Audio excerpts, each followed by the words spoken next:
Hello dear students, welcome to Sri Academy of Science Karad.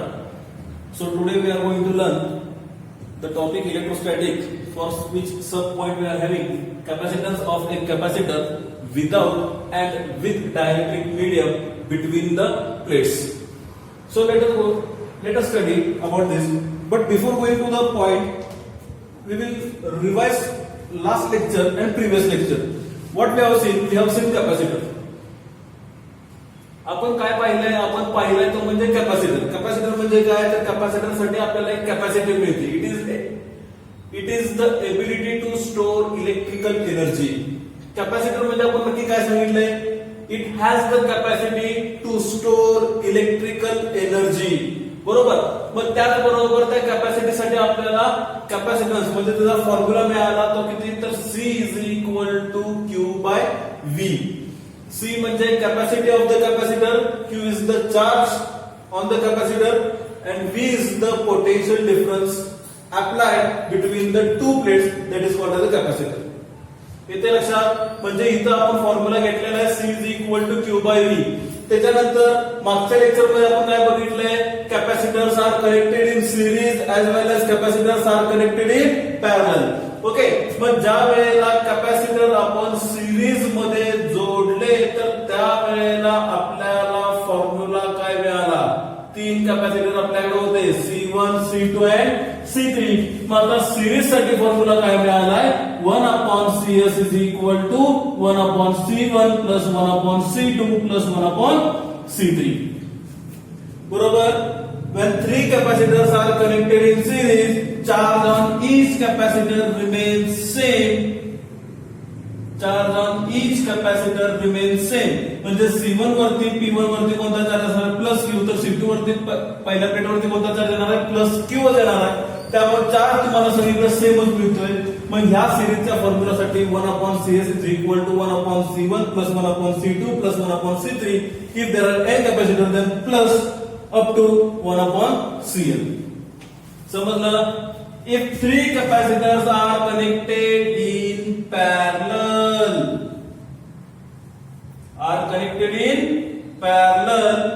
then charges are different, potential is same. इथं potential is different, charges are same. इथं charges are different but potential is same. Hence what is the formula for parallel? That is Cp is equal to C1 plus C2 plus C3. समजलं का? इथपर्यंत आपण ते केलेलं आहे. You should know this points. Okay. सिरीजचा formula आहे, हा पॅरललचा फॉर्म्युला आहे, त्याचबरोबर कॅपॅसिटरचा पण फॉर्म्युला तुम्हाला माहिती आहे. C is equal to Q/V. आणि याचा युनिट काय आहे? कॅपॅसिटरचं युनिट काय? It is measured in farad. It is measured in farad. Got it? Got it my point? चलो कमिंग टू दिस पॉइंट. दोन पॉइंट आपल्याला बघायचे आहेत. त्या दोन पैकी त्यातला एक पहिला पॉइंट आपण लिहिलेला आहे त्याच्या खाली. बघा बरं काय म्हणलंय तिथं? कॅपॅसिटी ऑफ ए कॅपॅसिटर किंवा capacitance of a capacitor. Capacitance of a capacitor without dielectric material. म्हणजे बघा आपल्याला कॅपॅसिटी फाइंड करायची आहे. कॅपॅसिटी फाइंड करायची आहे. कधी फाइंड करायचे?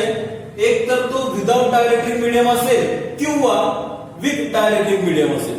मग त्याच्यापैकी पहिला पॉइंट आपला काय आहे? Capacitance of a capacitor. Capacitance of a capacitor without dielectric material. मग आता let us consider without material what we can do. Suppose this are the two plates. This is plate P1, this is plate P2. They both are separated by a distance d. मग आता एक plate मी consider केला P1, त्याचा area किती? A1. दुसरा plate P2 consider केला, त्याचा area किती? A2. and they both are separated by a distance d. Hence both the plates are having same area. Therefore A1 is equal to A2 is equal to A. A1 is equal to A2 is equal to A. आता काय करतोय आपण इथून त्याला potential apply करतोय. Potential apply केल्यामुळे P1 वरती कोणता चार्ज आला? P1 वरती आला तो म्हणजे पॉझिटिव्ह चार्ज. P1 वरती कोणता चार्ज आला positive, and by induction P2 वरती कोणता चार्ज येणार निगेटिव्ह बाय इंडक्शन मेथड. एक पॉझिटिव्ह झाला, दुसरा काय असणार आहे निगेटिव्ह. आपण ऑलरेडी ते बघितलेलं आहे, सिरीज मध्ये बघितलंय, पॅरलल मध्ये बघितलंय. ओके, म्हणजे कॅपॅसिटर ज्या वेळेला तुम्ही कन्सिडर करताय, एका प्लेटला जर तुम्ही पॉझिटिव्ह चार्ज देताय तर दुसऱ्या प्लेटवरती ऑटोमॅटिक काय असणार आहे निगेटिव्ह चार्ज. आता बाहेरच्या बाजूला परत काय येणार, परत येणार positive charge which is connected to the earth. हे पण आपण ऑलरेडी पाहिलेलं आहे. म्हणजे आता हे फ्री चार्जेस कुठे जाणार आहे अर्थला जाणार आहेत. ओके, त्यामुळे याची कॅपॅसिटी काय झाली आता वाढली. ओके, आपल्याला ते बघायचं नाही, आपल्याला काय बघायचं आहे, आपल्याला कॅपॅसिटी फाइंड करायचं आहे ज्या वेळेला डायलेक्ट्रिक मटेरियल नसणार त्यावेळेला. Okay, now these are the two plates, P1 plate, P2 plate. P1 वरती कोणता चार्ज आहे पॉझिटिव्ह, P2 वरती कोणता चार्ज आहे निगेटिव्ह. ओके, एवढं फक्त डोक्यात ठेवा. ह्या P1 वरती कोणता चार्ज आला आहे तर तो म्हणजे प्लस Q. P2 वरती कोणता चार्ज आहे तो म्हणजे मायनस Q. बरोबर. Let sigma be the surface charge density. मग कुठला सिग्मा येणार प्लस सिग्मा. कोणता चार्ज आहे पॉझिटिव्ह. बरोबर. Let minus sigma be the surface charge density of plate P2. P1 वरती पॉझिटिव्ह चार्ज असल्यामुळे प्लस सिग्मा, P2 वरती निगेटिव्ह चार्ज असल्यामुळे मायनस सिग्मा. येते लक्षात. ठीक आहे, आता आपल्याला काय करायचं आहे, we have to find the capacity. Capacity आपल्याला फाइंड करायचं आहे, म्हणजे कॅपॅसिटीचा फॉर्म्युला तयार करायचा आहे. आता आपण जसा फॉर्म्युला बघितलाय C is equal to Q by V, म्हणजे हा कॅपॅसिटी Q वरती डिपेंड आहे का किंवा हा कॅपॅसिटी V वरती डिपेंड आहे का, तर हे आपण कंडिशन नाही म्हणू शकतो. बरोबर, कारण it does not depend upon charge, it does not depend upon V. मग तेच आपल्याला काय करायचं आहे इथं आपल्याला प्रूव्ह करायचं आहे. बरोबर. मग आता let us see. As the plate P1 has positive charge, plate P2 has negative charge, then let us consider according to Gauss theorem its application number 3. Gauss theorem मधला application number जर 3 आठवत असेल तर इनफायनाइट प्लेन शीट साठी आपण intensity find केली आहे. तुम्हाला आठवतंय का बघा.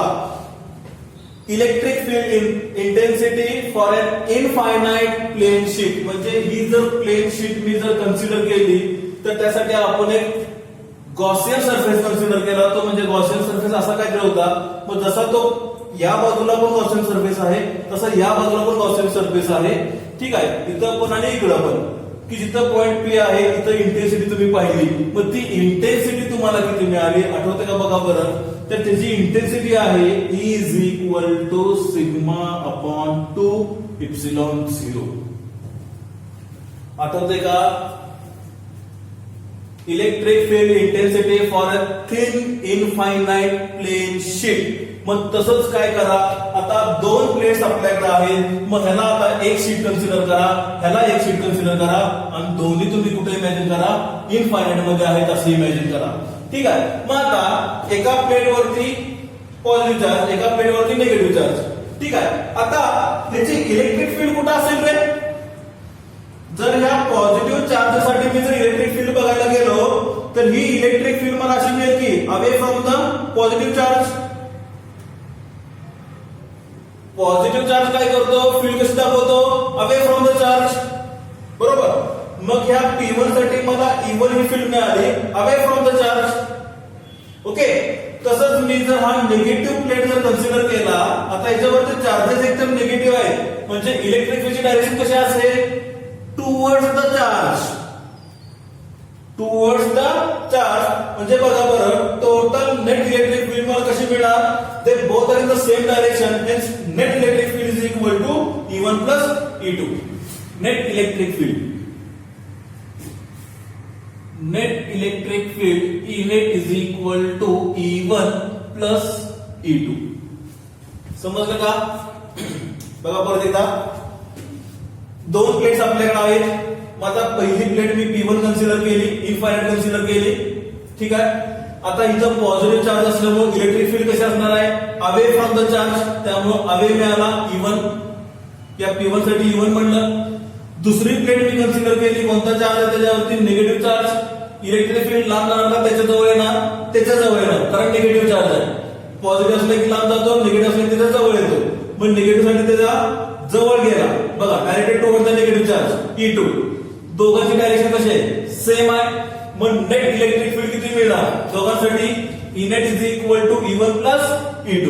Now we know the formula. E1 चा फॉर्म्युला आपल्याला माहित आहे, E2 चा फॉर्म्युला पण आपल्याला माहित आहे. ओके, मग आता काय येणार फॉर्म्युला बघा बरं. E1 पण तेवढा देणार, E2 पण तेवढा देणार. ठीक आहे, मायनस सिग्मा वगैरे काही म्हणणार नाही, कारण मॅग्निट्यूड मध्ये कन्सिडर करतो. ठीक आहे, E1 is equal to sigma upon 2 epsilon 0 plus sigma upon 2 epsilon 0. किती येते, sigma upon 2 epsilon 0 plus sigma upon 2 epsilon 0. 2 sigma upon 2 epsilon 0, 2 ला 2 कॅन्सल, म्हणजे राहिला किती, sigma upon epsilon 0. This is your net electric field. याला म्हणूया equation number first. Equation number first. समजलं इथपर्यंत, समजलं इथपर्यंत.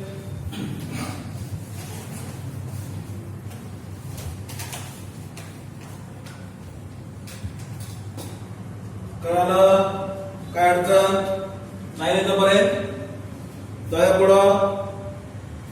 ओके, नाव इथं आपल्याला सिग्मा मिळाला, sigma upon epsilon 0. What is sigma, sigma is the surface charge density for this two plates P1 as well as P2. Then what is sigma? Then we know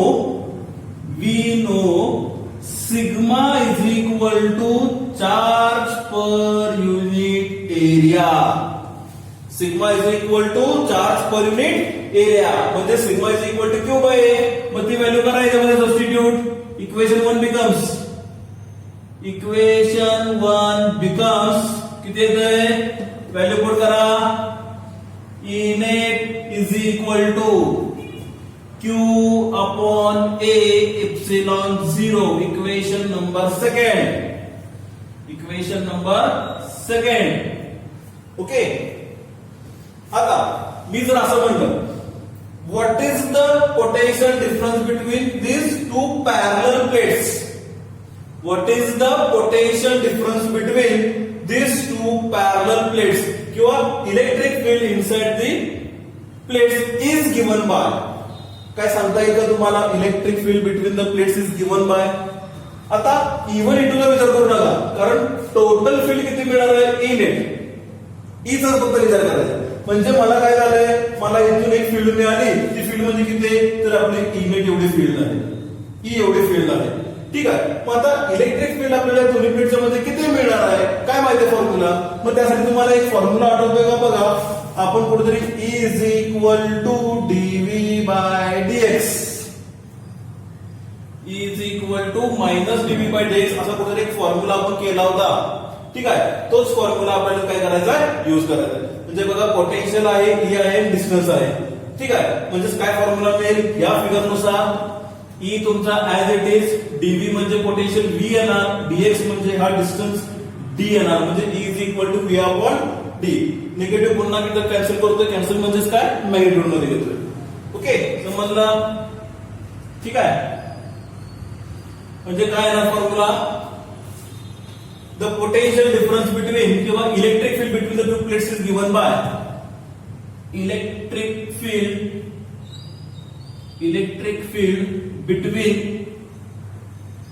between the two plates is given by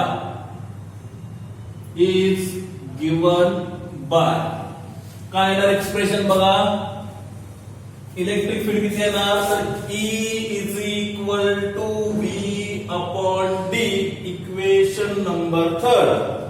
equation number third म्हणजे आता आपल्याला काय मिळालं, E is equal to V upon D मिळाला. इथं E is equal to Q upon epsilon 0 आहे. ठीक आहे, मग आता असं करूया का, V इज इक्वल टू किती येणार, V is equal to E into D. मग आता E चं एक्सप्रेशन इथं आहे, मग सबस्टिट्यूट इक्वेशन टू नाव आहे, equation substitute equation 2 in above equation करा, ही व्हॅल्यू आता इथं सबस्टिट्यूट करा. किती येतंय? V is equal to, E म्हणजे किती? Q upon A epsilon 0 into D. ठीक आहे. इथं तुम्हाला पोटेन्शियल डिफरन्स मिळाला. आता what is the formula for capacity, जो आपण मगाशी बघितला होता. C इज इक्वल टू किती होता? C is equal to Q by V. Therefore C is equal to Q by V. which value put करा? C is equal to Q upon, तर V म्हणजे किती? QT upon A epsilon 0. Q ला Q काय झाला? Cancel. Denominator मधला denominator हा कुठला ना? न्यूमरेटर. म्हणजे C is equal to A epsilon 0 upon D. And this is your final formula for capacitance of a capacitor without dielectric material inside the plates. ठीक आहे. मग what is C? C is equal to A epsilon 0 upon D. What is A? A is the area of the plates. दोन्ही प्लेटचे area इथे लक्षात. त्याच्यानंतर epsilon 0 म्हणजे permittivity of the medium आणि D is the distance between these plates. मग आता capacity जर आपल्याला इन्क्रीज करायचं असेल तर डिस्टन्स आपला काय झाला पाहिजे? डिस्टन्स आपला जेवढा कमी येईल तेवढा तुमची कॅपॅसिटी काय असणार आहे? जास्त असणार आहे. आणि जेवढा एरिया ह्या प्लेटचा जास्त तेवढा कॅपॅसिटी पण त्या प्लेटची जास्त. येते लक्षात. कारण area increases, capacity increases. Distance decreases, capacity increases. आणि जसं जसं जर तुमचा डिस्टन्स वाढत गेला तर तुमची कॅपॅसिटी काय होणार? कमी कमी कमी कमी होत जाणार. H D decreases, capacity increases, area increases, capacity also increases. समजलं बरं? चलो पॉज करा आणि नोट डाऊन करून घ्या. पॉज करून नोट डाऊन करा.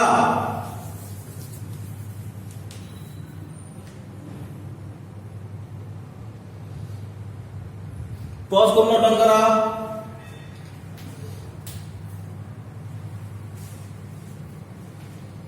झालं? चलो रब करतो मी.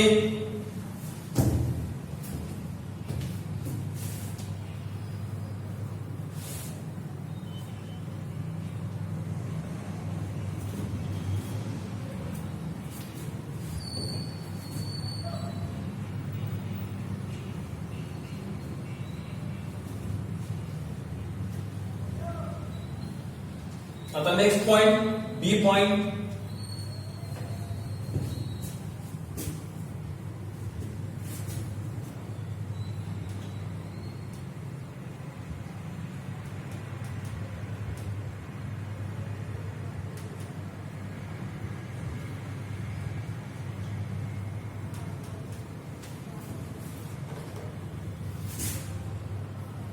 B point, capacitance of a capacitor with dielectric material between the plates. Between the plates. Okay. तर आता ही डायग्राम आहे ना, डायग्राम ड्रॉ करून घ्या. ठीक आहे.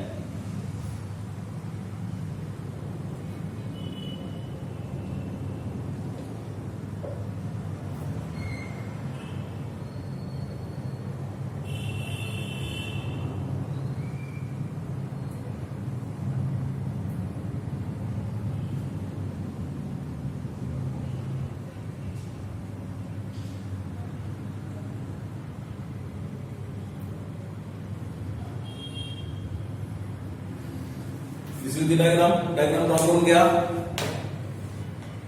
ठीक आहे. डायग्राम ड्रॉ करून घ्या. आता मी काय काय सांगतोय बघा. पहिल्यांदा फिगर समजून घ्या. काय केलंय? दोन प्लेट्स कन्सिडर केलेले आहेत. एक प्लेटला काय म्हणलंय? P1. दुसऱ्या प्लेटला काय म्हणलंय? P2. P1 वरती कोणता चार्ज आहे? पॉझिटिव्ह. P2 वरती कोणता चार्ज आहे? निगेटिव्ह. ठीक आहे. ह्याचा P1 चा एरिया किती? A1. P2 चा एरिया किती? A2. But areas are same. Means A1 is equal to A2 is equal to A. Okay. मग आता इथं पॉझिटिव्ह चार्ज आहे, इथं निगेटिव्ह चार्ज आहे. इथं तुम्हाला एक फील्ड मिळाली. त्या फील्डला आपण म्हणूया E0, original electric field between the plates. ठीक आहे. आता सध्या आपल्याला हा मटेरियल नाहीये, मटेरियल नसताना आपल्याला ही ओरिजिनल इलेक्ट्रिक फील्ड आपल्याला मिळाली. किती मिळाली तर E नॉट एवढी मिळाली. आता मी काय केलं, हा डायइलेक्ट्रिक मटेरियल ह्या दोन्ही प्लेटच्या मध्ये मी प्लेस केला. दोन्ही प्लेटच्या मध्ये हा मटेरियल काय केला, प्लेस केला. मटेरियल प्लेस केल्यामुळं ह्याच्यामधले जे काही चार्जेस आहेत ते काय झाले, ते अलाइन्ड मध्ये आले आणि जेणेकरून राईट हँड साइडला काय तयार झाला, पॉझिटिव्ह चार्ज, लेफ्ट हँड साइडला काय तयार झाला, निगेटिव्ह चार्ज. म्हणजे हा जो प्लेटवरचा जो पॉझिटिव्ह चार्ज आहे ह्या मटेरियल मधल्या निगेटिव्ह चार्जेसला तो काय करतोय, अट्रॅक्ट करतोय. आणि प्लेट P2 ला कोणता चार्ज आहे, निगेटिव्ह, की जेणेकरून त्या मटेरियल मधल्या पॉझिटिव्ह चार्जेसला तो काय करतोय, अट्रॅक्ट करतोय, की जेणेकरून तुम्हाला पॉझिटिव्ह निगेटिव्ह अशा पद्धतीनं मिळाले. But due to this charges, actually these charges are called as a polarization charges or it is also known as induced charges. Okay, म्हणजे आपण ह्याला EP म्हणूया, पोलरायझेशन चार्जेस. म्हणजे इथं जी फील्ड मिळाली ती फील्ड कशी मिळाली, in the opposite direction of this original electric field. Plate P1 वरती कोणता चार्ज आहे, पॉझिटिव्ह, P2 वरती कोणता चार्ज आहे, निगेटिव्ह. म्हणजे इलेक्ट्रिक फील्डची डायरेक्शन कशी मिळाली, फ्रॉम पॉझिटिव्ह टू निगेटिव्ह. त्याला आपण काय म्हणलंय, E नॉट. E नॉट म्हणजे काय, original electric field without material. As the dielectric material is placed between the two plates, then charges are aligned in a way that positive charges are gathered on the right hand side of the material and negative charges are gathered on the left hand side of the material. Hence, electric field is generated. That field is called as a polarization electric field. कोणती field? Polarization electric field. And these two plates are separated by a distance small d. समजलं? ठीक आहे. आता ह्या मटेरियलची thickness दिलेली आहे, त्या थिकनेसला आपण म्हणूया T. Let T be the thickness of the dielectric material. Okay, आता काय करायचंय, परत आपल्याला कॅपॅसिटन्स फाइंड करायचं आहे. बघा आता मी काय सांगतो, व्यवस्थित जाऊया इक्वेशन. आता जसं मगाशी म्हटलं, इनफायनाइट प्लेन शीट E1 मिळाला, इनफायनाइट प्लेन शीट E2 मिळाला. दोघांची डायरेक्शन सेम असल्यामुळे टोटल इलेक्ट्रिक फील्ड किती मिळाला, E is equal to E1 plus E2. पण आता काय केलंय, आता डायइलेक्ट्रिक मटेरियल दोन्ही प्लेटच्या मध्ये प्लेस केलाय. मटेरियल मध्ये प्लेस केल्यामुळे काय झालं, ह्या डायइलेक्ट्रिकना अजून एक फील्ड तयार केली. कोणती फील्ड, तर पोलरायझेशन इलेक्ट्रिक फील्ड. तो काय करतोय, ह्या ओरिजिनल इलेक्ट्रिक फील्डला अपोज करतोय. म्हणजे मी तुम्हाला सांगितलं होतं, सपोज ओरिजिनल फील्ड आपली किती आहे, 100, पण हे पोलरायझेशन किती तयार झाली, पोलरायझेशन सपोज 60 तयार झाली. मग किती मिळणार, 100 मायनस 60, मग टोटल इलेक्ट्रिक फील्ड किती मिळेल, 40 Newton per coulomb electric field. बरोबर, समजले तर बरे. होणार आहे का, नाही. E will not equal to 0. E will be not equal to 0. बरोबर का, म्हणजे काहीतरी फील्ड राहणार, येते लक्षात. माझा टोटल नेट इलेक्ट्रिक फील्ड किती मिळेल बघा बरं, म्हणजे E net is equal to original field किती, E नॉट मायनस अपोजिट कोण आहे, EP. म्हणजे किती येणार, E नॉट मायनस EP. समजले तर बरे. E net is equal to E not minus EP. कळलं? ओके ना. आता E नॉट आणि EP, E नॉट म्हणजे कुठला, तर हा फील्ड आहे, आणि EP म्हणजे कुठला, तर पोलरायझेशनचा फील्ड आहे. मग E नॉट हा कोणत्या चार्ज पासून मिळालाय, ह्या पॉझिटिव्ह इकडचा निगेटिव्ह. आणि EP कोणत्या चार्जेस पासून मिळालाय, हा डायइलेक्ट्रिक मधला पॉझिटिव्ह आणि निगेटिव्ह. म्हटल्यानंतर मी आता म्हणतो असं, we know E not is equal to. आता मगाच्या एक्सप्रेशन मध्ये आपण ऑलरेडी इलेक्ट्रिक फील्डचं इक्वेशन आपण सॉल्व्ह केलेलं आहे, बरोबर का. म्हणजे आता E is equal to sigma upon epsilon 0. तसंच EP साठी पण मी लिहून घेतो, EP is equal to sigma upon epsilon 0. Already आपण हे प्रूव्ह केलंय, आपल्याला माहित आहे E म्हणजे किती असतो, सिग्मा अपॉन एप्सिलॉन 0 असतो. ठीक आहे.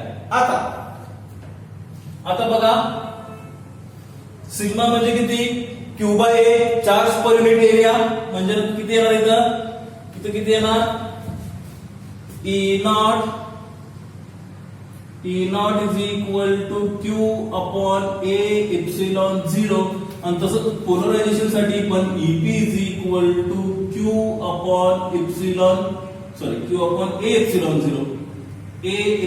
0 आता इथं सिग्मा कुठला येणार पोलरायझेशन चार्जेसचा सिग्मा चार्ज कुठला येणार पोलरायझेशन चार्ज येणार ठीक आहे कळतंय तुम्हाला माहित आहे E1 प्लस E2 2 रे 2 कॅन्सल झाला सिग्मा आपण एप्सिलॉन 0 तुमचा राहिला ठीक आहे कारण इथे एक प्लेट आहे इथे एक प्लेट आहे दोघांसाठी तुम्हाला sigma upon 2 epsilon 0 sigma upon 2 epsilon 0 addition झाली 2 रे 2 कॅन्सल झाला ठीक आहे तसं तिथं आपण केलं ओके आता हा जो चार्ज आहे त्या चार्जला म्हणूया आपण प्लस QP आणि ह्याला म्हणूया मायनस QP येते लक्षात P म्हणजे काय पोलरायझेशन चार्ज किंवा इंड्युस्ड चार्ज येते लक्षात ना E नॉट साठी इक्वेशन लिहून घेतलं पोलरायझेशन साठी इक्वेशन लिहून घेतलं ठीक आहे आता काय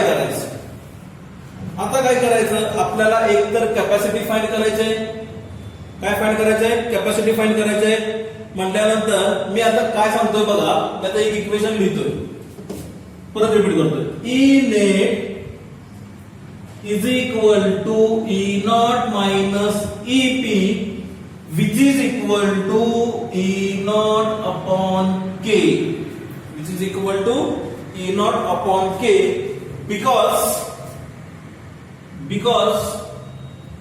E naught upon E naught minus EP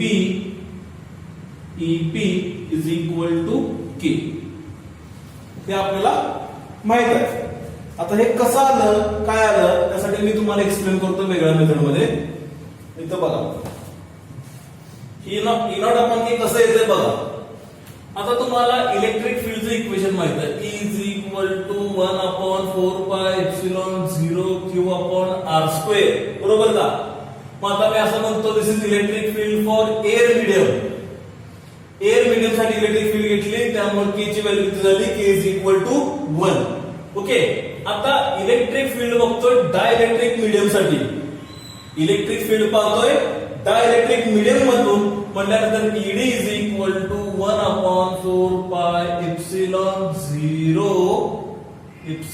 0 K Q upon R square ह्याला म्हणा इक्वेशन 1 ह्याला म्हणा इक्वेशन 2 डिवाइड करा इक्वेशन 1 and 2 काय होतंय 1 upon 4 pi epsilon 0 K 1 upon 4 pi epsilon 0 K तर K फक्त राहिला इथं K नाही त्यामुळे K फक्त राहिला Q by R square म्हणजे राहिले किती E air upon ED dielectric is equal to numerator सगळा कॅन्सल झाला डिनॉमिनेटर मधला डिनॉमिनेटर आहे बरोबर K म्हणजे तो K वरती आला म्हणजे इथं तुम्हाला असं एक्सप्रेशन मिळालं ओके मग आता डायइलेक्ट्रिकचं इक्वेशन लिहायचं आहे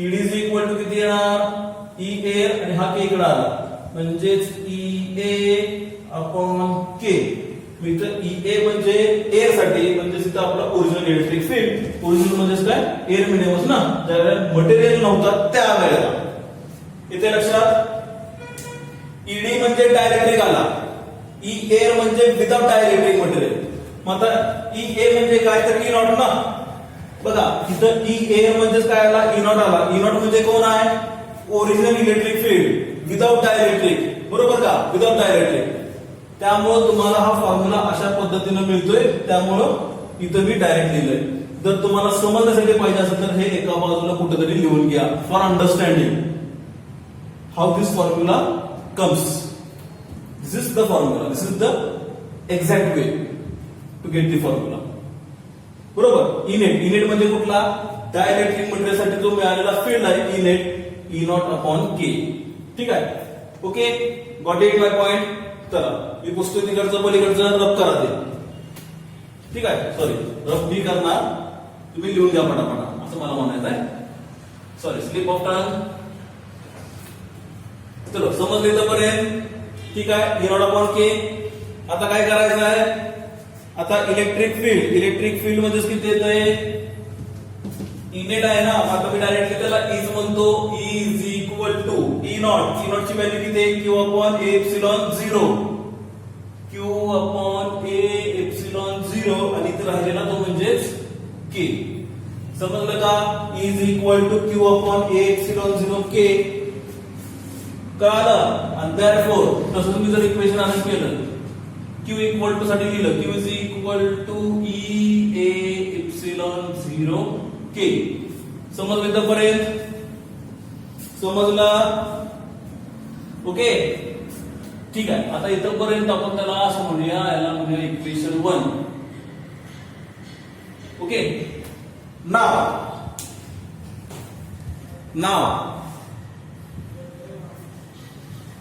आता आपल्याला कॅपॅसिटी फाइंड करायची आहे. काय फाइंड करायचं आहे? कॅपॅसिटी.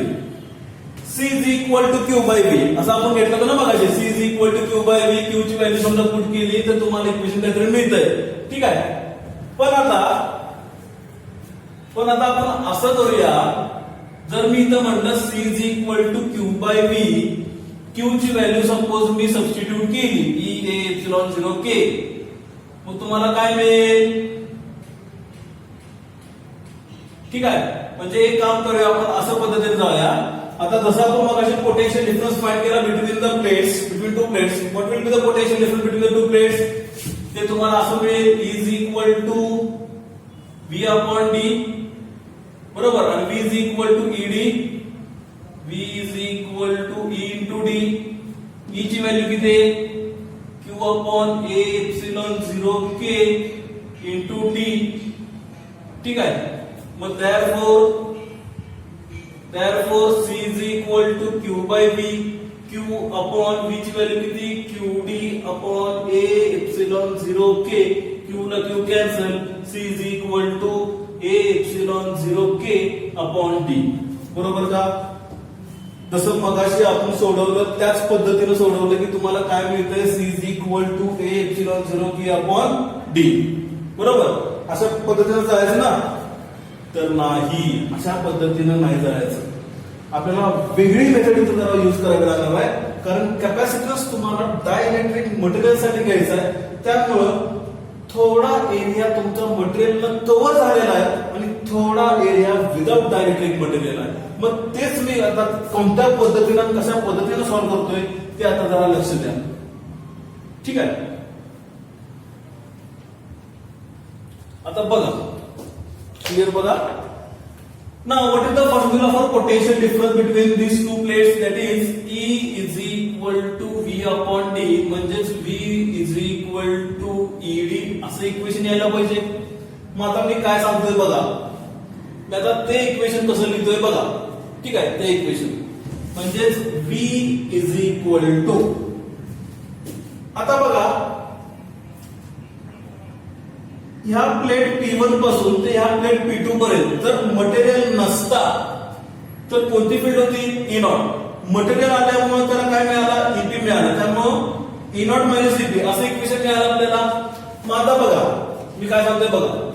आता हिथला एरिया एक आपल्याकडे आहे, म्हणजे ह्या मटेरियल पासून ते ह्या प्लेट P2 पर्यंत, तसंच ह्या मटेरियल पासून ते प्लेट P1 पर्यंत.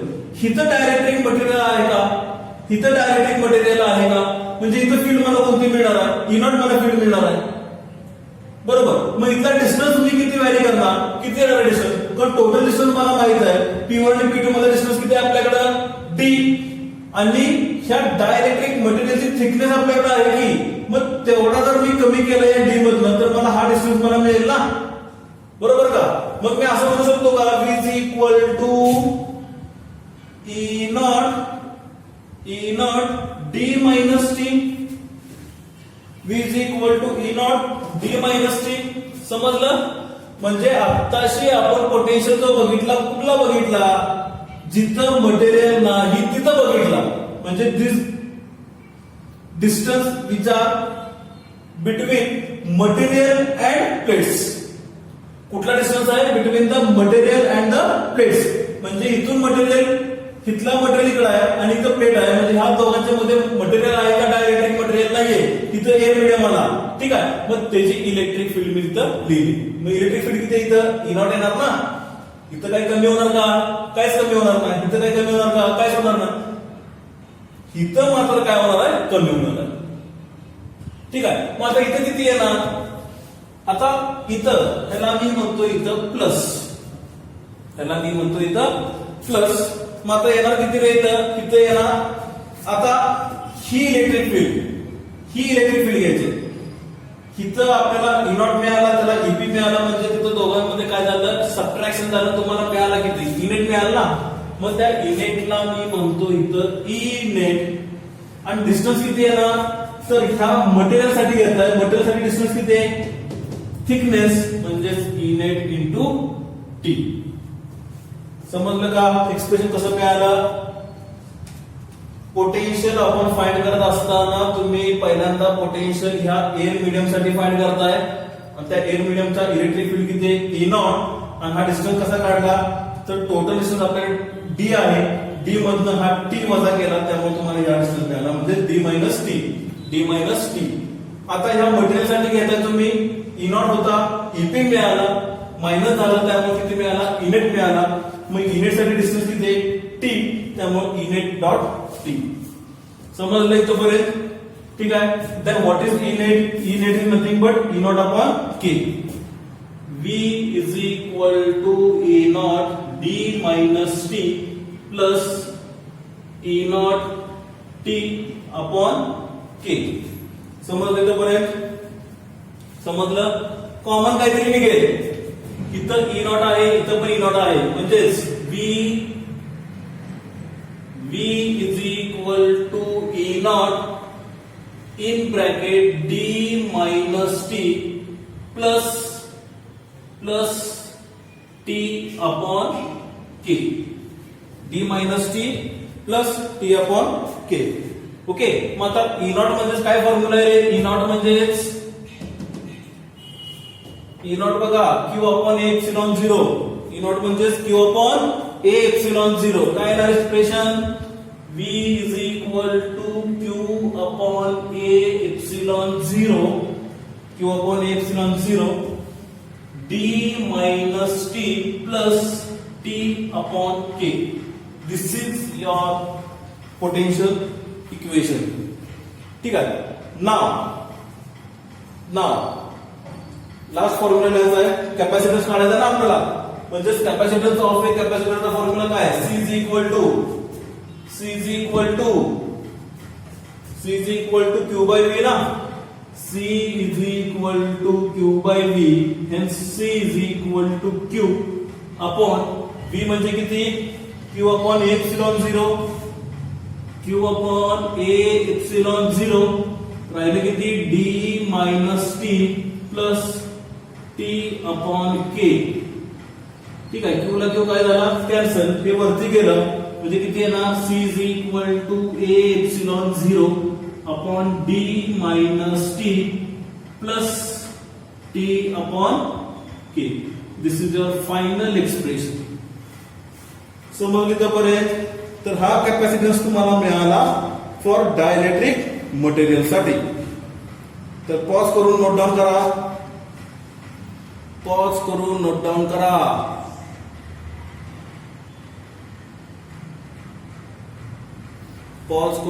करा.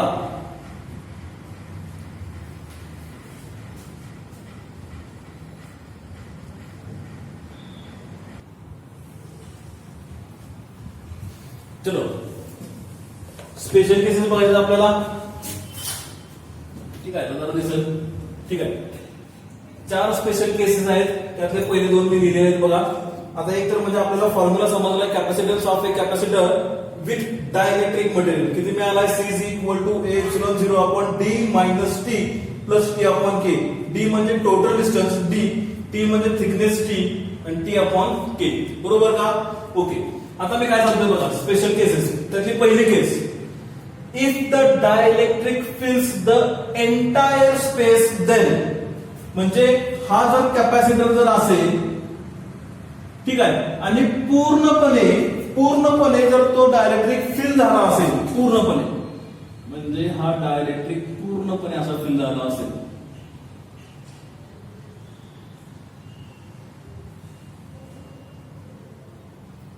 ठीक आहे, अशा पद्धतीने म्हणजे इथं तुम्हाला प्लेट P1 मिळतोय, इथं तुम्हाला प्लेट P2 मिळतोय, आणि त्या एजलाच तुम्हाला डायलेक्ट्रिक मटेरियल मिळतोय. म्हणजे कुठं गॅप शिल्लक राहिला का? जसा याच्यामध्ये शिल्लक राहिला तसा नो. ठीक आहे, म्हणजे इथं कुठं गॅप शिल्लक राहिलाच नाही. म्हणजे डिस्टन्स मला किती मिळणार? d is equal to T. Distance किती मिळाला? d is equal to T ना. म्हणल्यानंतर काय येणार? टीच्या ठिकाणी मी d जर पुट केला तर d मायनस d काय झाला? 0 राहिला किती? इथं फक्त t अपॉन k. म्हणजे कॅपॅसिटन्स मला किती मिळणार? c is equal to a epsilon 0 upon t upon k which is equal to a epsilon 0 k upon t किंवा t is equal to d. This is your formula. इथे लक्षात समजलं?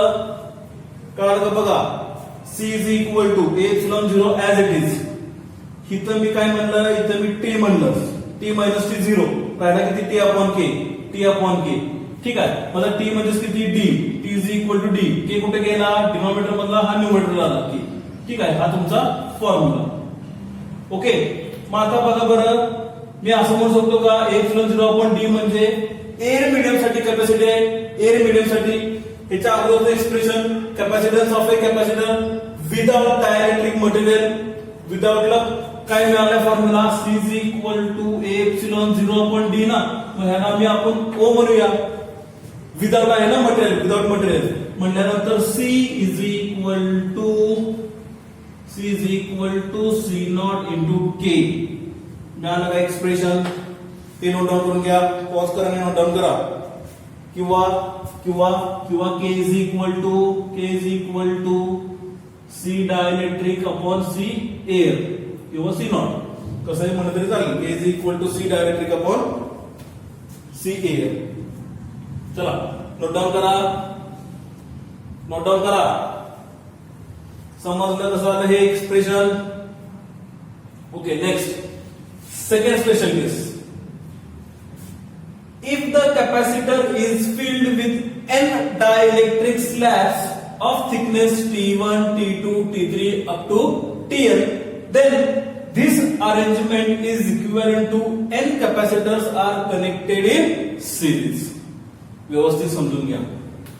आपल्याला n capacitor दिलेलं नाही, आपल्याला एकच कॅपॅसिटर दिला. त्या एक कॅपॅसिटर मध्ये n डायइलेक्ट्रिक मटेरियल्स आहेत. बघा, तर हा तुमचा प्लेट P1 आणि हा प्लेट तुमचा P2. ह्या P1 आणि P2 च्या मध्ये n डायइलेक्ट्रिक मटेरियल्स आहेत, म्हणजेच n डायइलेक्ट्रिक स्लॅब्स. मग इथं एक मटेरियल, त्याचा थिकनेस किती? T1. इथं दुसरा मटेरियल, त्याचा थिकनेस T2. ही तिसरा मटेरियल T3. असं करत करत करत कुठपर्यंत? Kn मटेरियल पर्यंत. मग त्याचा थिकनेस किती? Tn. ठीक आहे, एकाच कॅपॅसिटर मध्ये एवढे तुमचे n मटेरियल्स आहेत, n डायइलेक्ट्रिक मटेरियल्स. मग ज्या वेळेला n डायइलेक्ट्रिक मटेरियल त्याच्यामध्ये असतात, मग हे जर अरेंजमेंट जर बघितलं तर arrangement is equivalent to n capacitors are connected in series. Very important point.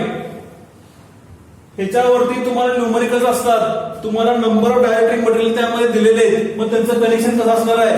This connection is equivalent to in series. कसं येते बघा. आता सिरीज का म्हणलंय? कारण कॅपॅसिटरचे कनेक्शन सिरीज मध्ये अशी डायग्राम आहे का? अशी डायग्राम आहे ना सिरीज मध्ये. C1, C2, C3, C4, C5, C6 असं कुठपर्यंत Cn पर्यंत. ओके, मग फक्त काय केलेलं आहे? हे फक्त मटेरियल इथनं काढून टाकले, हे इथनं बाजूला केले. ठीक आहे, म्हणजे इथे एक मटेरियल आला, इथे एक मटेरियल आला, इथे एक मटेरियल आला. ठीक आहे, मग थोडक्यात हे बाकी सगळे इग्नोर झाले. हे कनेक्शन जे आहे ते ह्या कनेक्शनच्या पद्धतीनेच आहे. म्हणजे मटेरियल बघा, हा पहिला मटेरियल, दुसरा मटेरियल, तिसरा मटेरियल, चौथा मटेरियल, असं करत करत जाणार तुम्ही n पर्यंत जाणार. त्यामुळे तुमचं हे कनेक्शन कसं राहणार? It is connected in like a series. समजले का पर्यंत? ठीक आहे, मग आता बघा, मग आता हे कनेक्शन जर आपलं सिरीज सारखं जर असेल तर आपला सिरीजचा फॉर्म्युला काय? 1/CS is equal to 1/C1 plus 1/C2 plus 1/C3 up to कुठपर्यंत? 1/Cn पर्यंत. ओके, आता कॅपॅसिटीचा फॉर्म्युला C इज इक्वल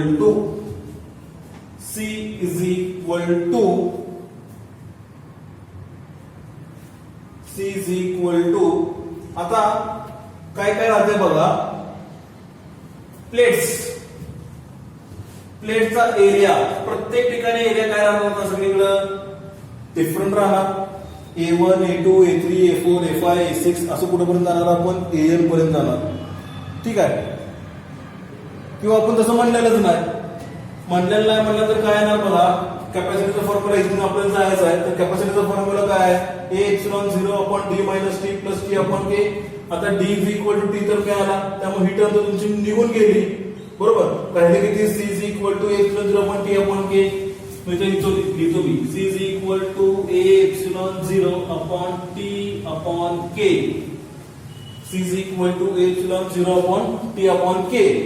मग आता बघा बरं, थिकनेस आपल्याकडे किती आहेत, T1 पासून Tn पर्यंत आहेत आणि K किती आहेत, K1 पासून Kn पर्यंत. म्हणजे तुम्हाला हे एक्सप्रेशन कसं मिळेल, A epsilon 0 upon T1 upon K1 plus T2 upon K2 कुठपर्यंत प्लस Tn अपॉन Kn पर्यंत.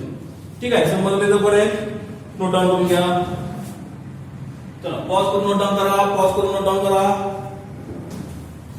पॉज करून नोट डाऊन करा, पॉज करून नोट डाऊन करा. झाले तर पर्यंत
ठीक आहे. थर्ड ऍप्लिकेशन,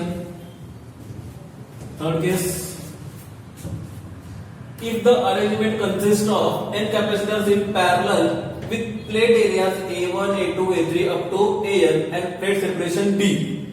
ठीक आहे. म्हणजे आता कनेक्शन कसं आहे आपलं, पॅरलल प्लेट आहे, बरोबर. पॅरलल प्लेट म्हणजे तुम्हाला ही फिगर कशी मिळणार, ही अशी मिळणार.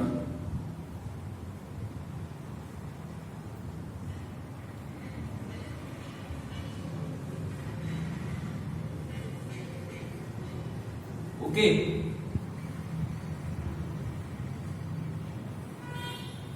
म्हणजे अशा पद्धतीने तुम्हाला मिळेल. म्हणजे इथला एरिया A1 असेल, इथला एरिया A2 असेल, इथला एरिया A3 असेल, अशा पद्धतीनं तुम्हाला बघायला मिळेल. आता फॉर्म्युला काय आपला, तर C is equal to A epsilon 0 K upon D असा एक फॉर्म्युला मिळतोय आपल्याला. ठीक आहे. आता इथं एरिया सेम आहे का, एरिया डिफरंट आहे. ठीक आहे. त्याचबरोबर इथलं मटेरियल पण काय असणार आहे, डिफरंट असणार आहे. K1, K2, K3 आणि इथं AN ला काय असणार आहे, KN.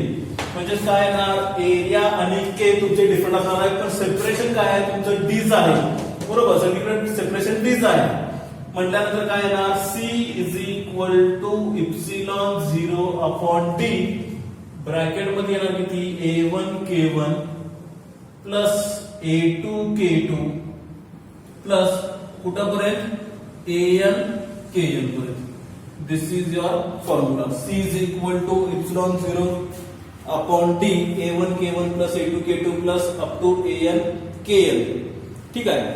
आता हा डिस्टन्स प्रत्येक कॅपॅसिटर साठी आहे ना, कुठपर्यंत आहे, N पर्यंत आहे ना. त्यामुळे तुम्ही काय लिहितो, C is equal to epsilon 0 upon DN A1 K1 plus A2 K2 plus AN KN पर्यंत.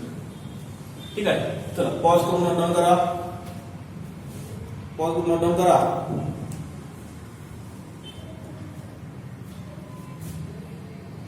सॉरी, जरा 2 मिनिटं, इथं जरा चुकलं आपलं.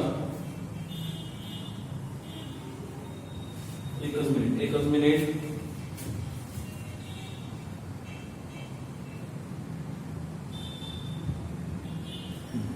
सॉरी, काय सांगायचं तुम्हाला मला, इफ मी जर असं म्हटलं, if A1 is equal to A2 is equal to A3 कुठपर्यंत, इक्वल टू AN. मग सगळ्याला इक्वेशन किती मिळणार आहे, सगळ्याला इक्वेशन मिळणार A बाय N म्हटल्यानंतर किती येणार बघा. म्हणजे प्रत्येकाचा एरिया काय आहे, सगळीकडे सेमच आहे. म्हणजे जेवढा A1 आहे तेवढाच A2 आहे, तेवढाच A3 आहे, तेवढाच A4 आहे, तेवढाच A5 आहे, असं कुठपर्यंत तेवढाच AN आहे. ठीक आहे. मग त्यामुळे तुम्हाला इक्वेशन काय मिळालं, A बाय N. मग therefore C is equal to A epsilon 0 upon D into N bracket मध्ये K1 plus K2 प्लस कुठपर्यंत प्लस KN पर्यंत. दिस इज युअर फॉर्म्युला. ते मला कॅन्सल करा. ठीक आहे. हे करेक्शन आहे आणि हे तुमचे 3 केसेस झाले, special cases for capacitance of a capacitor with dielectric and without dielectric of a material between the plates P1 and P2.